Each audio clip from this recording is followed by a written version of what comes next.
தமிழக மீனவர்கள் மீது இலங்கை கடற்படை தொடர் தாக்குதல் நடத்தி வரும் நிலையில் கச்சைத்தீவை மீட்க வேண்டும் என்ற கோரிக்கை எழுந்துள்ளது. இந்த நிலையில் கச்சைத்தீவு தொடர்பாக உச்சநீதிமன்றத்திலேயே தீர்ப்பு பெற்றாலும் ஒன்றும் செய்ய முடியாது எனவும் இராணுவ நடவடிக்கை எடுத்தாலும் சீனா களத்தில் நிற்கும் என கூறப்படுகிறது. மேலும் கச்சைத்தீவு விவகாரத்தில் திமுக அரசாங்கம் தமிழர்களுக்கும் தமிழக மீனவர்களுக்கும் துரோகம் செய்துவிட்டதாகவும் பத்திரிகையாளர்கள், பல்வேறு அரசியல் கட்சி தலைவர்கள் கருத்து தெரிவித்து உள்ளனர். இந்தியாவுக்கும் இலங்கைக்கும் இடையே இருக்கும் கச்சைத்தீவு தொடர்பாக நீண்ட காலமாக பிரச்சனை இருந்து வருகிறது. இந்தியா அரசின் கட்டுப்பாட்டில் இருந்த கச்சைத்தீவு 1974ஆம் ஆண்டு இலங்கையுடன் மேற்கண்ட ஒப்பந்தம் காரணமாக அந்த நாட்டுக்கு விட்டு கொடுக்கப்பட்டது.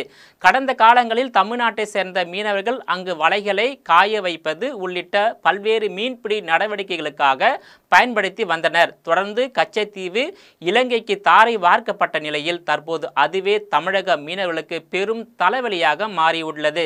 இந்த நிலையில் தற்போது தமிழ்நாட்டு சட்டப்பேரவை கூட்டத்தொடர் நடைபெற்று வரும் நிலையில் தமிழ்நாடு முதலமைச்சர் மு.க. ஸ்டாலின் அவர்கள் சிறப்பு தீர்மானம் ஒன்றை கொண்டு வந்தார். கச்சைத்தீவை திரும்ப பெற வேண்டும், அதற்கான சட்ட நடவடிக்கைகளை மத்திய அரசு மேற்கொள்ள வேண்டும் என அந்த தீர்மானத்தில் குறிப்பிட்டு இருந்தது. இந்த நிலையில் கச்சைத்தீவு தொடர்பாக உச்சநீதிமன்றத்திலேயே தீர்ப்பு பெற்றாலும் ஒன்றும் செய்ய முடியாது எனவும் இராணுவ நடவடிக்கை எடுத்தாலும் சீனா களத்தில் நிற்கும் எனவும் எதிர்பார்க்கப்படுகிறது. மத்தியில் எந்த கட்சி ஆட்சி அமைந்தாலும் கச்சைத்தீவை மீட்க முடியுமா என்பது தெரியவில்லை. அது முடிந்து போன விவகாரம் கிட்டத்தட்ட 50 ஆண்டுகள் கடந்துவிட்டது. 1970 காலகட்டங்களில் அன்றைய புவிசார் அரசியல் சீனாவின் கட்டுப்பாட்டில் இலங்கை போய்விடக் கூடாது என்ற எண்ணத்தில் இலங்கைக்கு கொடுக்கப்பட்டது. பெரிய அண்ணன் மனப்பான்மையில் இல்லாமல் கூறியுள்ள நாடுகளை அனுசரிக்க வேண்டும் என்று இந்தியா கச்சைத்தீவை கொடுத்தது.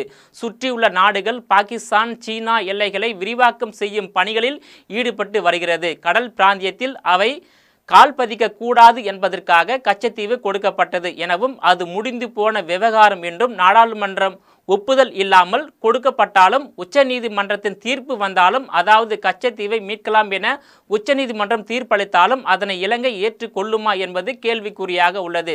தற்போதைக்கு கச்சைத்தீவு இலங்கையின் கட்டுப்பாட்டில் உள்ள அதன் சொந்த சொத்து.